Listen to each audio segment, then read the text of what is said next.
Well, today is the 7th day of consecutive live fire by these big 155 howitzer. And this is in this base that's contaminated with depleted uranium.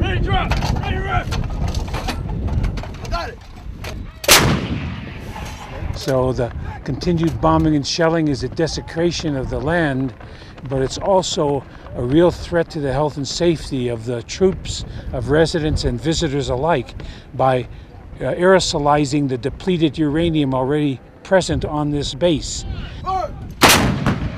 High explosives burns the depleted uranium metal, turns it into depleted uranium oxide particles. Dust particles that can blow in the wind. We were up here last Thursday with radiation monitors, and we have them today, and we had spikes into the 60s counts per minute when the normal background is 5 to 20 counts per minute. So this is a serious issue to the health and safety of people here in Hawaii.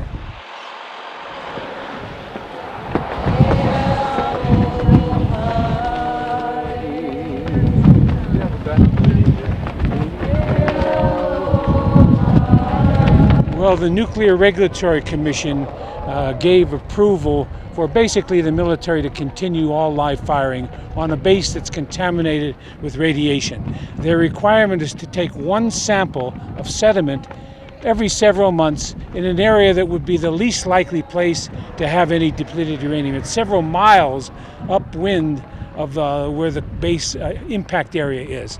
So it's a sham.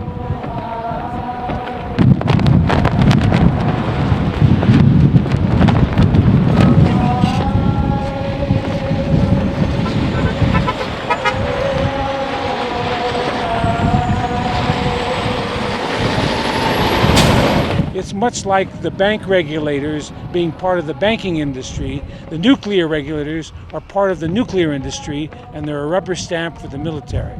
So it seems that there's a hard line with Trump in power. There's an increasing hard line to really shaft the community's concern about health and safety. And perhaps this is training for a Trump attack on Korea or Iran or who knows what. Our military will be given the resources its brave warriors so richly deserve. I am sending Congress a budget that rebuilds the military, eliminates the defense sequester,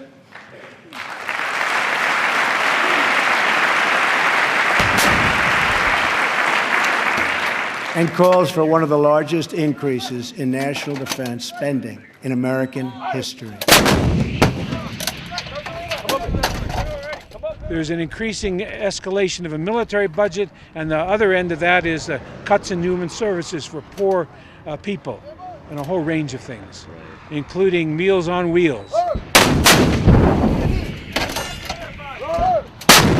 But it's an increasingly militaristic atmosphere that I'm sensing here, and even the commanders, and I've been through dozens of them over the last 40 years, this is the most disrespectful to community concerns that I've seen.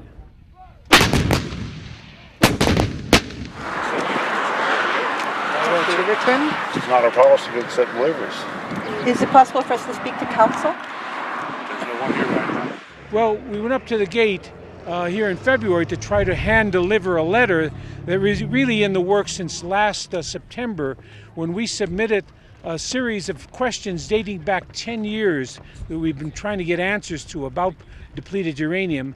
And we're trying to get access to important cultural sites on this base to do ceremonies during the Makahiki season. We were stonewalled from that. Even the letter that we tried to deliver to the commander was refused to be accepted by the police at the main gate. They said, put it in the mail. Another step of disrespect, of not even accepting the letter we tried to hand to deliver. Another insult. I take it as an insult. I'm sorry. This is what's in here. Okay. I'd like you to have that. I don't need to take this. What's that? I've already read it. How did you read it? I've read it. How did you read it? It's posted online, sir. Oh, you're monitoring our website or what? I'm not monitoring anything. It's posted. There's numerous places where it's at. Where did you see it? I saw it online. I can't remember the site. Okay, and your name is Captain Alexander, or police captain, or what? I'm the police lieutenant here. Lieutenant. Yes, sir. So you won't accept. You read it yourself, and you won't accept the. There's I think 84 names on here. A couple organizations. We don't accept any packages in the game, so. It's not a package. It's an envelope. An envelope with a letter. I understand it's an envelope, sir. But I can't accept it. It's another.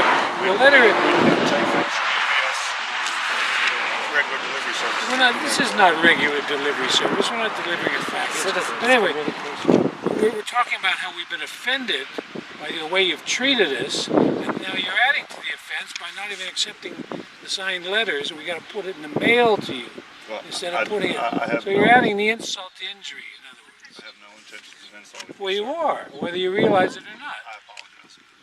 Well, if you insulted apologize, in you'd any way, accept it. You'd realize that you're That's out of line. It's not in my policy. Okay, sir. all right. All right, you offended us more. We'll still try to treat you with respect, even though you don't treat us with respect. I believe I've treated you with respect. You haven't. If you did, you'd accept the envelope. You're trying to put. But it's Lieutenant Colonel Marquez. They rotate these new commanders here every 2 years. So they bring in a fresh commander. And it seems one after another is being harder nosed than the one before. My intention is not to insult but you have insulted us. Well, and I said that if I have, I will apologize to you. Your apology is hollow. Okay. You know, the best commander that I've seen here over the last 40 years was an African-American woman, Lieutenant Colonel Richardson. She really was trying to at least dialogue with the community, but they moved her out even ahead of her 2-year stint here.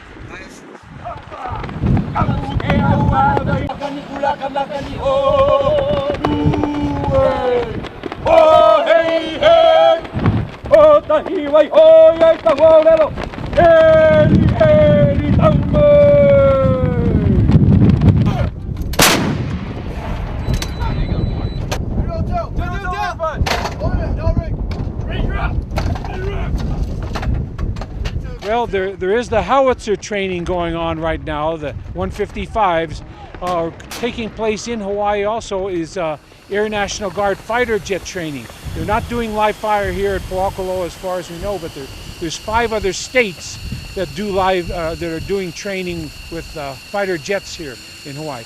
But the other thing I want to mention is that this base here has all kinds of bombing and artillery and machine gun fire, including B-52 and B-1 bombers fly from Missouri and Louisiana and Guam and bomb Pohakuloa, never touch down. They fly nonstop, bomb and return. So people need to be aware that this base is a major training area, and you have to ask, what are those B-52s and B-1s training for? Is this a global war again, or are we the staging ground for World War III? The key issue with this depleted uranium, according to Dr. Lauren Pang, who's a medical doctor, 24 years in the Army Medical Corps, is aerosolized particles of depleted uranium dust. So it really needs to be air monitoring. And basically this base should be ringed 360 degrees with air filters for a year and see what's coming off this base. We've measured radiation at Mauna Kea Park, which is now county. We measured that in 2007 before it was officially confirmed that DU had been used here. The winds that day were coming from the south, unlike today's trade winds. And the winds were coming right toward the park from Pohakuloa base. And we had spikes of 3, 4, 5 times the background level at that day in 2007. And we've picked up readings similar here. Last Thursday I had a reading of 88 counts per minute at Mauna Kea Park, when the background reading should be 5 to 20 counts per minute. And we found that the State Health Department is as bad as the Nuclear Regulatory Commission. It's a rubber stamp for the military. And I think really what's at stake here is the Health Department doesn't want to raise radiation concerns and how it would affect the tourist industry here.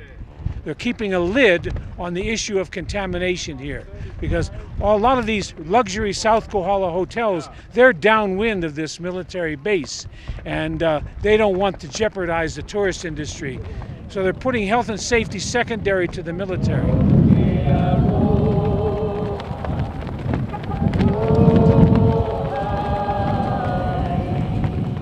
We're hoping that a growing movement is going to build here over the continued desecration of the land through this bombing, and stop it and require this cleanup of this.